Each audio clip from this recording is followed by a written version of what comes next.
सॼी दुनिया जीअं भिटशा में भी हज़रत इमाम हुसैन अलैहिस्सलाम जी चहलम के सिलसिले में भिटशा मोरी नेशनल हाईवे का दरगाह लतीफ़ ताईं मातमी जुलूस बरामद किया वियो। रस्ते में मौक़िफ़ अज़ादारी नुहा ख़ानी वक़्फ़े सां मजलिसूं ऐं लंगर न्यास तक़सीम करण जो सिलसिलो रवां दवां रहियो। मुशी अरबेन मातमी जुलूस दरगाह लतीफ़ ते नहर थियो। इन मौक़े ते अज़ादारनि मोमिननि मातमियन अवामी न्यूज़ सां ॻाल्हाईंदे चयो त साईं ज़ैनब अलैहिस्सलाम जी जॾहिं करबला जे मैदान में रिहाई थी तॾहिं इमाम सज्जाद जो मुशी प्यादल काफ़िलो हज़रत इमाम हुसैन अलैहिस्सलाम जे रोज़े मुबारक ताईं पैदल पहुतो, जेको 72 किलोमीटर जे मुफ़ासिले ते आहे, जंहिंखे ईरानी लफ़्ज़ तौर मशी सॾियो वेंदो आहे। मशी जो मतिलबु पैदल आहे, जेका सुन्नत तौर ते मल्हाइण जो सिलसिलो जारी आहे। अस्करी ऑर्गेनाइज़ेशन ज़िले मटियारी पारां ॾिठो वियो आहे। हिननि जो तसीं करबला जे शहीद हज़रत इमाम हुसैन अलैहिस्सलाम जी शहादत के पुरसो ॾींदा आहियूं। सिक्योरिटी के हवाले से SSP मटियारी पारां इंतज़ाम सख़्त किया विया आहिनि। मोशी में 52 पुलिस अहलकार मुक़रर किया विया आहिनि। रेंजर्स अहलकार पिणु मुक़रर किया विया हुआ, जेके भिटशा मोरी खां दरगाह लतीफ़ ताईं मुशी काफ़िले जी हिफ़ाज़त कंदा रहिया।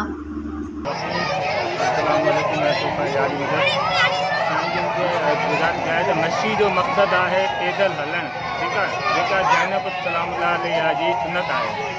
जीअं शाम मां काफ़िलो तो असीरा में करबला जी जेका रिहाई थी, उन खां पोइ पहिरियों जेको नाश्ता आहे साईं ज़ैनब सलाम अरबैन की मशी कई। मशी जो मक़सद जेको नाश्ता आहे जेको नजफ़ खां करबला ताईं पैदल हलन जे मशी कयो वेंदो आहे।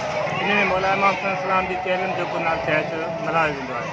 इन हवाले सां भिटशा में इन जेको नाश्ता आहे अरबैन के हवाले सां भिटशा मोरी खां वठी दरगाह साफ़ लतीफ़ हिदायत ताईं जेका मशी कई थी वञे, उहा काफ़िलो हीअं रवां दवां आहे। लंगर न्याज जो जेको नाश्ता इस्तेमालु कयो वियो आहे, इन जे हवाले सां जेको नाश्ता आहे असां इंतिज़ामिया जा तमामु घणा थोराइता आहियूं। ऐं कारवान अब्बास स्काउट आहे, असगर स्टूडेंट ऑर्गेनाइज़ेशन पाकिस्तान जी भिटशा जा स्टूडेंट आहिनि, JSO जा स्टूडेंट आहिनि।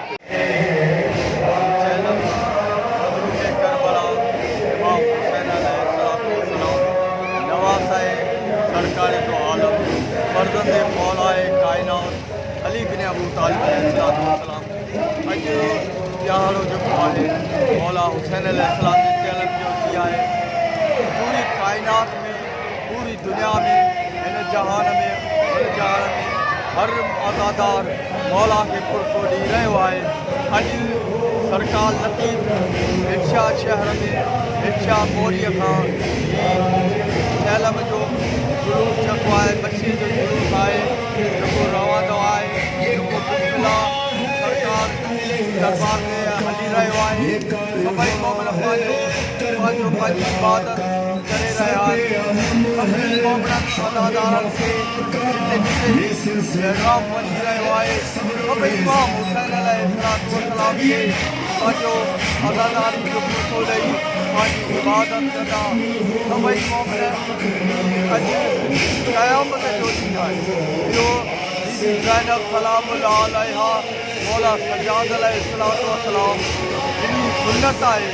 हीअ असां वॾा ख़ुशनसीब अज़ादार आहियूं। सभई मोमिन जेके हिन अज़ीम इबादत में पंहिंजो इबादत करे रहिया आहियूं। सभई हिन हर जहान में, ॿिन्हिनि जहाननि में वॾे में वॾी इबादत आहे, जेकी सभई पूरी कायनात में हर फ़रिश्तो, हर अंबिया इमाम हुसैन अलैहिस्सलाम खे पुरसो ॾेई रहियो आहे। तमामु अज़ादारान हुसैन सभई मोमिन इमाम हुसैन अलैहिस्सलाम जिनकी अज़ादारीअ में हिन पुरसे में पंहिंजी इबादत करे पंहिंजी आख़िरत हटाईंदा।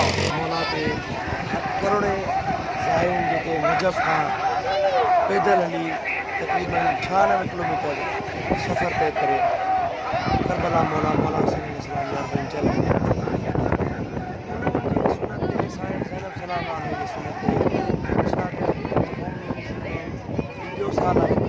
भिटशा मोरी खां मुर्शिद लतीफ़ साईं दरगाह ते पेरनि उघाड़े हथनि में अलम खणी अबे यार साईं जी सलाम सां हिकिड़ी मुर्शिद जी हाज़िरी ॾींदा आहिनि।